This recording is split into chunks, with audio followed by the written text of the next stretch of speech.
आपको लगे कि आपके घर में शांति बिल्कुल नहीं है, क्लेश बहुत ज्यादा है, बहुत ज्यादा तकलीफ, हमारे घर में कुछ न कुछ जरा सी बात पर विवाद होता ही है, तो प्रयास करिएगा कि आप काली तिल थोड़ी सी, एक काली मिर्ची और 7 लौंग, क्या क्या तिल चीजें हैं, काली तिल, काली मिर्ची, 7 लौंग, केवल ये हथेली में रखकर अपना नाम और गोत्र बोलकर अपने दरवाजे से बाहर निकलकर किसी भी शंकर के मंदिर को समर्पित करिए। शिव पे नहीं चढ़ाने दें तो शंकर की चौखट पर रखिए। महाराज, घर में कभी क्लेश नहीं होगा, बिल्कुल शांति, सहजता, प्रेम आपस में बढ़ेगा।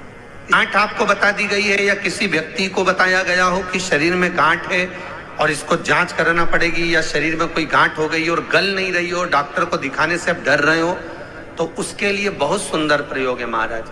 आप भगवान शंकर को 31 बेलपत्र 31 बेलपत्र शहद में भिंगो कर शंकर को समर्पित कर दो। आज की रात्रि को 12 बजे पूरी 31 बेलपत्र वापिस लेकर आ जाइए। सुबह प्रतिदिन कुछ खाए पिए बिना केवल जल का पान अपने करा, उसके बाद उस बेलपत्री का बीच का जो पत्ता है उसको खा लेना।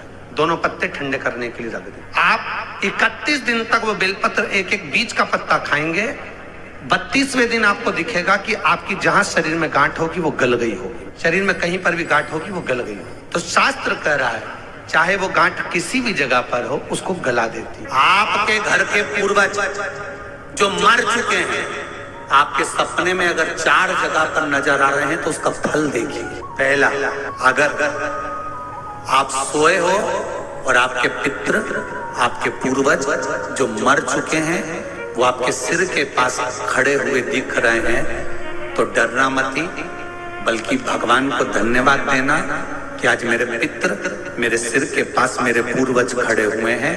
कारण जब सिर के पास स्वप्न में मरा हुआ व्यक्ति नजर आता है, जो मर चुका है, जो पितरों में चला गया, जो बहुत साल हो गए हुए और वो हमारे सिर के पास खड़े हुए स्वप्न में दिख रहे हैं, तो समझ लेना कोई खुशखबरी घर में बहुत अच्छी आने वाली है। दूसरा, वही पितृ, वही पूर्वज जो मरे हुए हैं, जो चले गए हैं, वो हमारे पांव के पास अगर नजर आ रहे हैं तो समझो कि घर में कोई तकलीफ आने वाली, उसका स्मरण। तीसरा, यदि थोड़ी सी देर के लिए हमारे पितृ या हमारे पूर्वज जो मरे गए हैं वो हमें थोड़ी सी देर के लिए दिखे और अचानक ओझल हो गए, समझ लेना कि कोई क्षण भर की समस्या हमारे सामने आएगी, उससे हमें घबराना नहीं है। और चौथा, किसी पेड़ पर या घर के अंदर, घर के बाहर नहीं, घर के अंदर या किसी वृक्ष पर हमारे पूर्वजों को हमने स्वप्न में देखा है, तो समझ लेना कि हमारी उन्नति की सीढ़ी बढ़ने वाली है, कोई अच्छा काम हमारी ओर। अब कई लोग कहते हैं हमारे को पितृ दिख रहे हैं, हमारे मरे हुए दादाजी दादी जी वो मर गए तो हमको दिख रहे हैं। गुरुजी, कैसा होता है? शिव महापुराण की कथा कहती है, गर्ग संहिता कहती है, स्कंद पुराण कहती है। आप ध्यान तो दो कि पूर्वज पितृ कभी बुरे नहीं होते।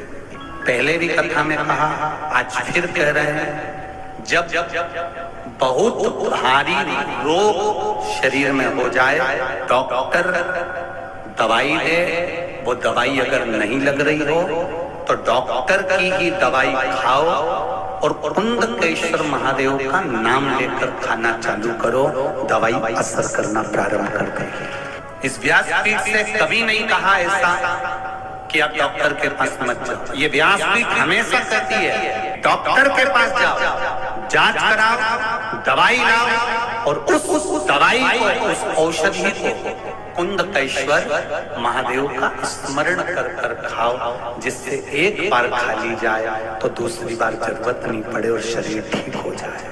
कभी कभी अगर हमारे शरीर में ज्यादा कष्ट हो रहा है, ज्यादा बीमारी आ रही है, ज्यादा तकलीफ आ रही है, तो बेलपत्री की जो बीच वाली पत्ती है, बीच वाला जो पत्ता है, अशोक सुंदरी वाली जगह पर उसको, जैसे जल इधर बहता है तो अशोक सुंदरी वाली जगह पर बेलपत्री का पत्ता इस तरह से रखकर कलश में जो जल है वो जल उस बीच वाले पत्ते पर, सुख सुंदरी वाली जगह पर अपने शरीर में अगर ज्यादा कष्ट है, घुटने में अगर डॉक्टर बोल रहा है कि घुटना बदलना पड़ेगा या कोई गैप आ गया है हड्डी में, तो शरीर में ये ऑपरेशन करना पड़ेगा, या गुड़िया खसक गया है, तो उसके लिए डॉक्टर की दवाई तो जरूर खाओ। साथ में बीच वाली जो पत्ती है जो आपने सुख सुंदरी वाली जगह पर रखी है, वहां 7 बार भगवान शंकर के नाम से, कुंदकेश्वर के नाम से जल चढ़ाओ। फिर थोड़ा सा जल बचा हुआ 3 बार शिवलिंग के ऊपर चढ़ाओ। उसी पानी में से थोड़ा सा आचमन जितना पानी कलश में लेकर आ जाओ या कटोरी में लेकर आ जाओ। उसको दिन भर में 3 बार पीना प्रारंभ करो कुंदकेश्वर महादेव के नाम से, और फिर 15 दिन बाद जांच कराओ। बाबा चाहेगा ऑपरेशन की जरूरत नहीं पड़ेगी। कौन से महादेव? कुंदकेश्वर महादेव।